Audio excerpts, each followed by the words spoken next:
பேனா பென்சில் தொடர்பான வாக்குவாதத்தில் மோதல் ஏற்பட்டு ஒரு மாணவன் மற்றொரு மாணவனை வெட்டியதாக தகவல் வெளியாகியிருக்கிறது. நெல்லையை அதிரவிட்டிருக்கக்கூடிய சம்பவத்தில் பல்வேறு தகவல்கள் வெளியாகியிருக்கிறது. கூடுதல் விவரங்களோடு செய்தியாளர் சிவமணி இணைகிறார். சிவமணி, விவரங்கள். நந்தா திருநெல்வேலி மாவட்டம் பாளையங்கோட்டையை சேர்ந்த ஒரு மிக முக்கியமான தனியார் பள்ளியாக விளங்கக்கூடிய ரோஸ்மேரி மெட்ரிகுலேஷன் பள்ளி. இந்த பள்ளியில 1000க்கும் மேற்பட்ட மாணவ மாணவிகள் பயின்று வருகிறார்கள்.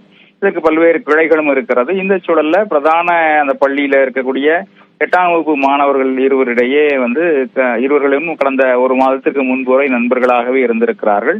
ஒரு மாதத்துக்கு முன்பாக இருவருக்கும் இடையே வாக்குவாதம் ஏற்பட்டு மோதல் ஏற்பட்டிருக்கிறது. அது தொடர்ந்து நீடித்து வந்திருக்கிறது. இந்த சூழல்ல வகுப்பாசிரியர் இருவரையும் தனித்தனியாக வெவ்வேறு இடங்கள்ல வகுப்புல அமர வைத்து பாடம் நடத்தி இருக்கிறார். இந்த நிலையில இன்றைக்கு பள்ளிக்கு வந்த மாணவன் ஏற்கனவே தான் அறிவாளோடு வந்திருந்ததாக தெரிகிறது. சக மாணவனோடு அவர் மோதல் போக்கை கடைபிடித்த நிலையில இன்றைக்கு பேனா பென்சில் தொடர்பாக இருவருக்கும் இடையே வாக்குவாதம் ஏற்பட்டிருக்கிறது. வாக்குவாதம் ஊற்றிய நிலையில தான் கொண்டு வந்த அறிவாளால் சக மாணவனை தனது நண்பனாக இருந்தவரை அறிவாளால் வெட்டியிருக்கிறார். இதற்கு அடுத்து சென்ற ஆசிரியருக்கும் கையில் காயம் ஏற்பட்டிருக்கிறது. அவருக்கும் விரலில் காயம் ஏற்பட்டு தற்போது தையல் போடப்பட்டு வருவதாக தெரிய வருகிறது. சக மாணவனுக்கும் கையில் காயம் ஏற்பட்டிருக்கிறது. காயம் ஏற்பட்டு அவனுக்கும் கையில் அருகில் இருக்கக்கூடிய தனியார் மருத்துவமனையில் அவர்கள் பள்ளியினுடைய நிர்வாகத்தினர் மீட்டு அரசு அருகில் இருக்கக்கூடிய தனியார் மருத்துவமனையில் சிகிச்சை அளித்து வருகிறார்கள்.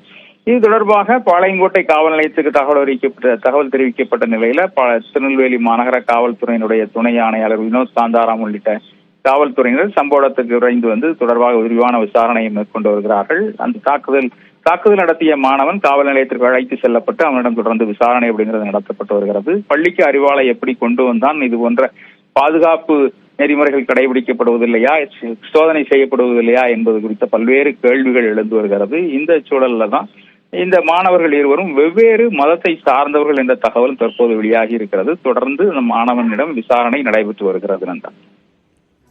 நன்றி சிவமணி, விவரங்களுக்கு.